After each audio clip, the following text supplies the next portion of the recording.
Today, or tonight, we're looking at the book of Numbers. The book of Numbers. So let's get out our notes and we'll be looking at that. We wrote an introduction to this one. Numbers covers some 38 years of desert wandering by the Israelites. And we get the 40-year wandering because 38 plus the 2 years prior to this gets the 40. Some people will say, well, there's a mistake in the Bible. It was only 38 years. We get the 40 years wandering outside the promised land. The meaning of the name as number one, it is called Numbers because it includes two numbering or census of the men of war. Not everybody, just the men of war. The first numbering was made some 2 years after the Israelites left Egypt, the Exodus. The second numbering happened right before they were go into the promised land. So it's divided at 38 years. The theme of this book is how an 11-day journey became a 40-year agony. Became a 40-year agony. This 38-year suffering was truly unnecessary, and because of their disbelief. The issue is, though, after 40 years, you would think, well, by that time the population would grow, and it doesn't. In fact, the second census, or the second numbering, there are 2,000 less people than there were at the first numbering. Okay? You say, how is it 11 day? If you look at where Egypt is and the places and their traveling, it would have just taken them really about 11 days walking to get into the promised land. And they didn't go.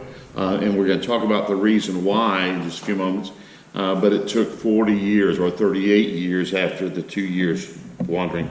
The reason for the wandering, number three, is punishment for their lack of trust and obedience in taking the promised land. Why 38 years? Two reasons. Number one, to get rid of the riffraff. To get rid of the riffraff. There were those who were 20 years and older that did not believe and say, this was what God promised, we can go in and take it. They were discouraged. You know, you're going to send us in there, and we're going to talk a little bit more about that when we get into the study of the book. But you're going to kill our children, and God says, okay, if that's what you want, then we're going to get rid of you. Now, God could have just annihilated all of that whole population, but he didn't. He let them live out their lives, but it took the 40 years or the 38 years wandering. So number one is to get rid of those who are of disbelief. And the second reason, letter B, to teach dependence upon the Lord. So you had this younger generation coming up. All they knew was slavery. All they had was an example of their parents who did not trust and obey the Lord. Get rid of them, and then also to teach them that God was going to deliver them, that God was going to provide for them. God needed to get Egypt out of the people, and that was a lot more difficult to do rather than getting the people out of Egypt. And so he needed to get their way of thinking and their motivations and attitudes changed, and so he needed to help them, teach them dependence upon him. You say, well, how did that happen? All that the Lord had provided. And again, we look at that, and we did our study. I forget, maybe we did mention in here, I forget or think, but we believe that there was between 2 to 3 million people, okay? 2.3, not including livestock and everything like that. That many people would literally need 1.5 or 1,500 tons of food a day. Okay, well, we see the Ten Commandments, on TV, and we think there's just a little bitty crowd. We talked about how wide that passing needed to be so that all of it can pass in one night.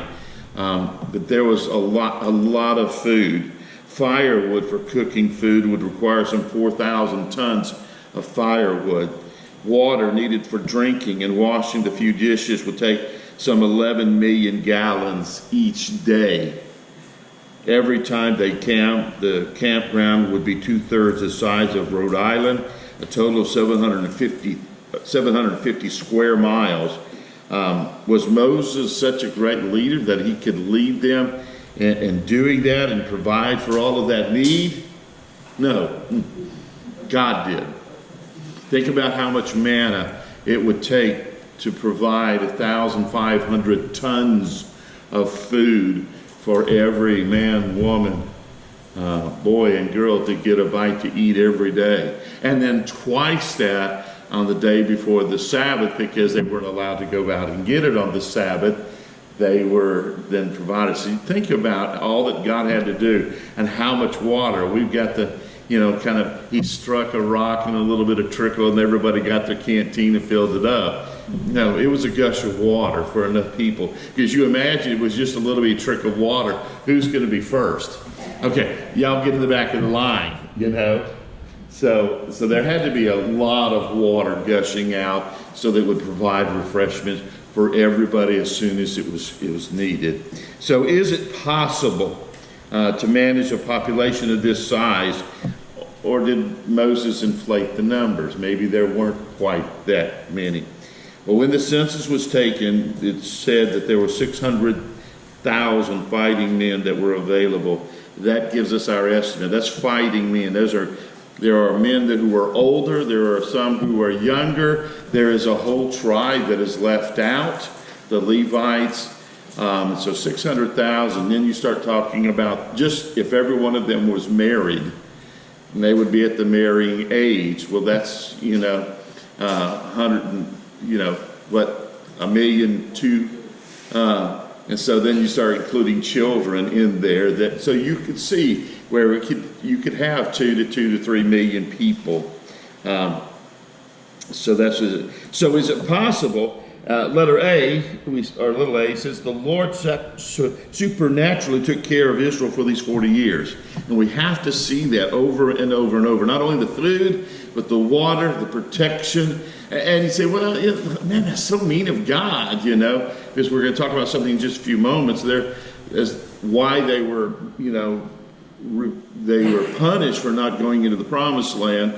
They later repent, but God says, no, you don't want to go in. There's a cost of this disobedience, but God still protected them and still provided for them. Like I said, he could have just destroyed them all just in a moment, but he did. He allowed them to live out life, and that's the grace of God. Now, we're not talking about saving grace, but that's very gracious of God. You will live out your life to a ripe old age, but you will not go into the promised land.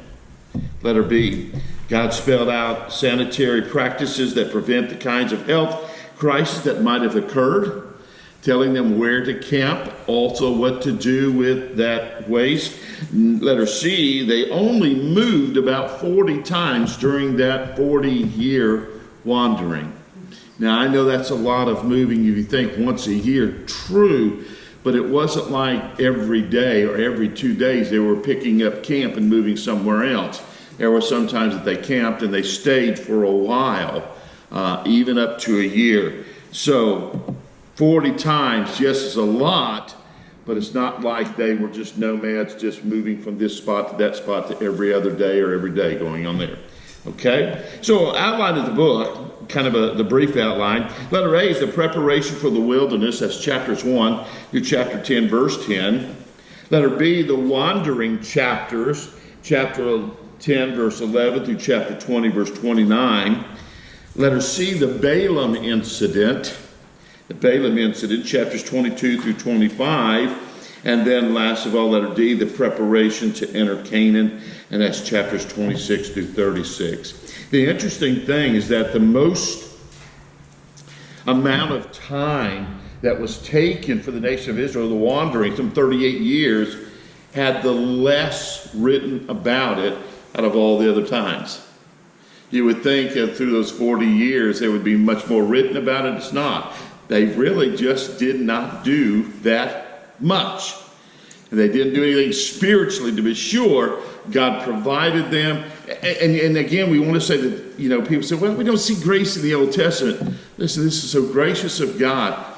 Their shoes never wore out. Their clothing never wore out. How many of you are wearing outfits that are 38 years old? Got shoes that last that long? I mean, our cars don't even last that long, right? So God provided them. Their feet never swole. I mean, God was gracious and kind, even though he was punishing and saying, you're not going to go and see the promised land, but I'm going to put up with you until that time comes where you'll go in. So let's look a little bit deeper as we look at, number one, the preparation for the wilderness, chapters 1 to chapter 10, verse 10. Letter A is the exclusion of the Levites. The exclusion of the Levites. And these exclusions was the fact that they weren't numbered, but also they were kind of the representative of the firstborn. Remember, after the Exodus, God says, here's the truth, anything that comes out of the womb, the firstborn, it was to be sacrificed. This was to the Lord, or it had to be redeemed. God said the Levites for all the children of Israel would be that redemption. And so they no longer had to redeem them by a lamb, nor did they have to go and break their neck. Of course, God wouldn't want that. So the Levites were excluded from that census regulation, which was laid down for the other tribes. Letter B is the tribe's location.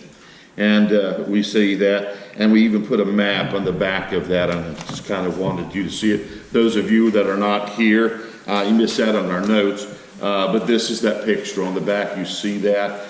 Kind of shows you how they were laid out and where they were.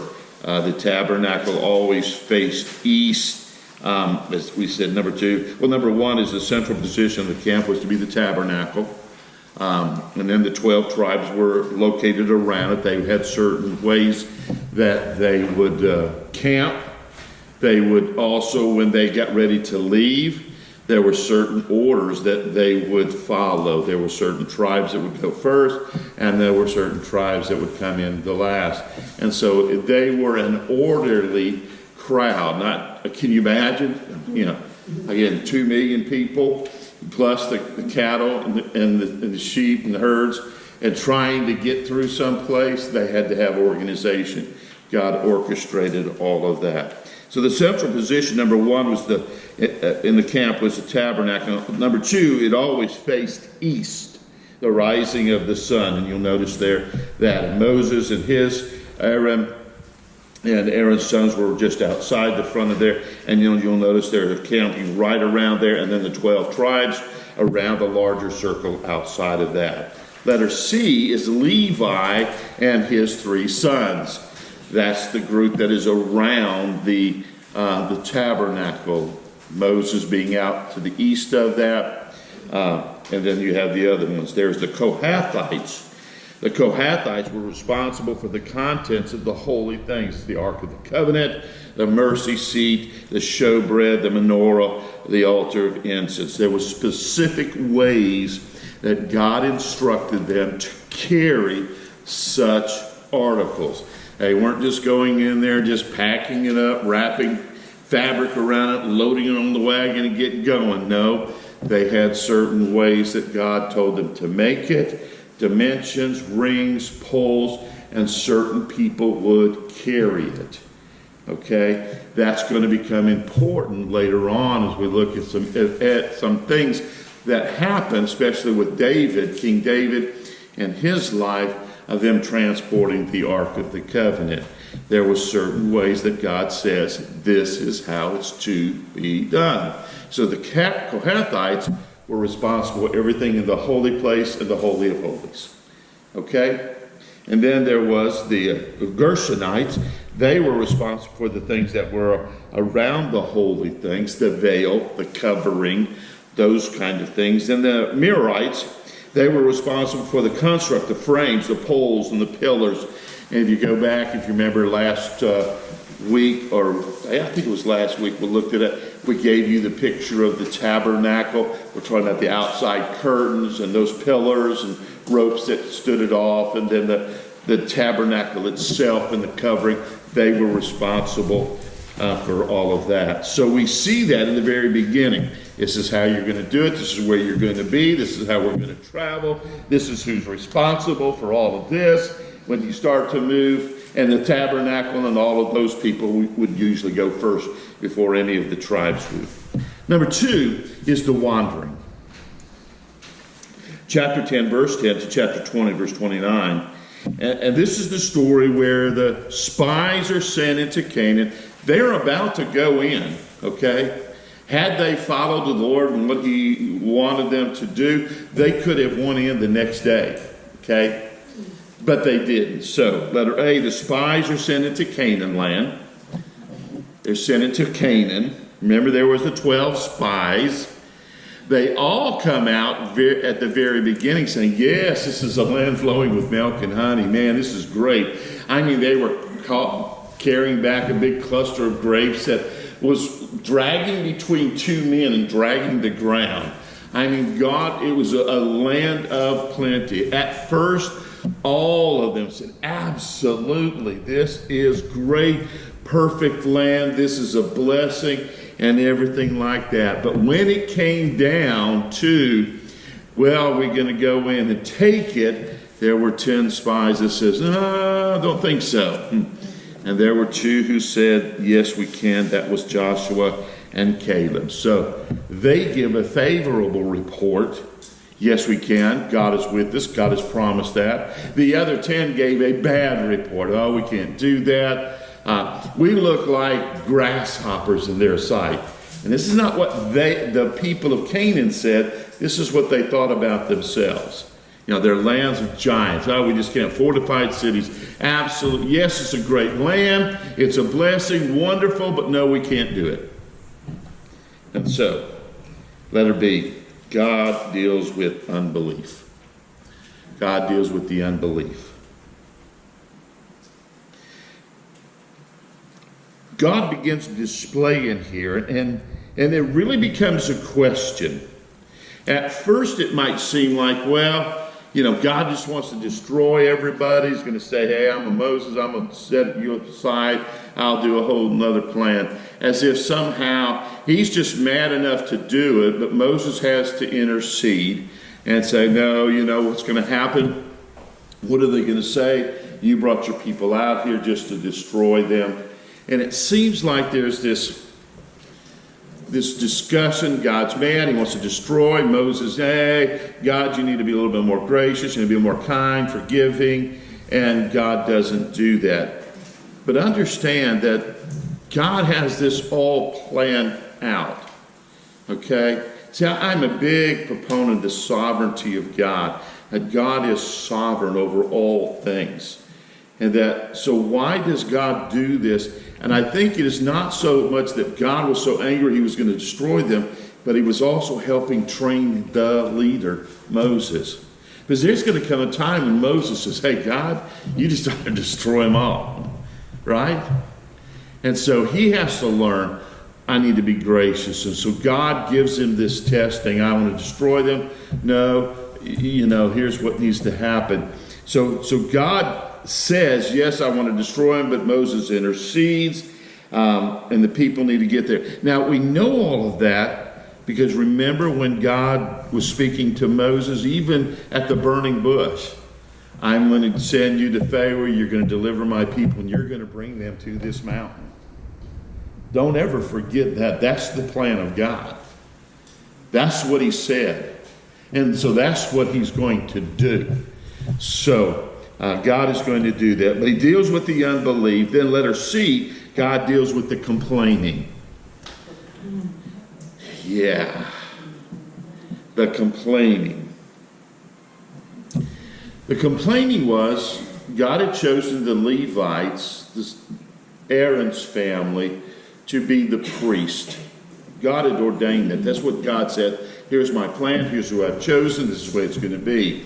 Well, there were people in there saying, well, you know, Aaron, and, you know, because your brother and things like that. I don't know what all they thought. they just thought, hey, we ought to make priests of our own people. And so they complained against Moses. And in complaining against Moses, ultimately, they were complaining against God and God's plan. And so God sets a test. All right, all of you that have the staff, they would all have the staff for the traveling and for the keeping of the herds and different things. Throw it down there, and the staff that buds, that's the one that God has chosen.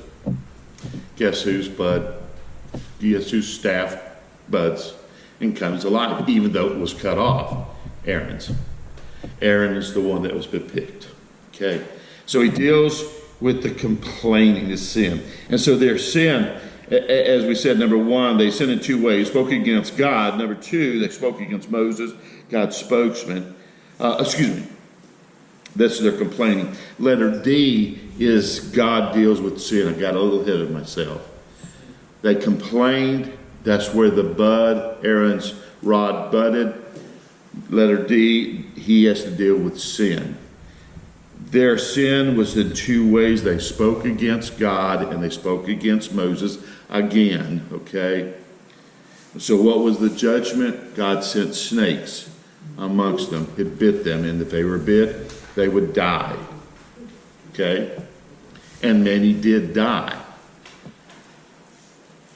God sends redemption.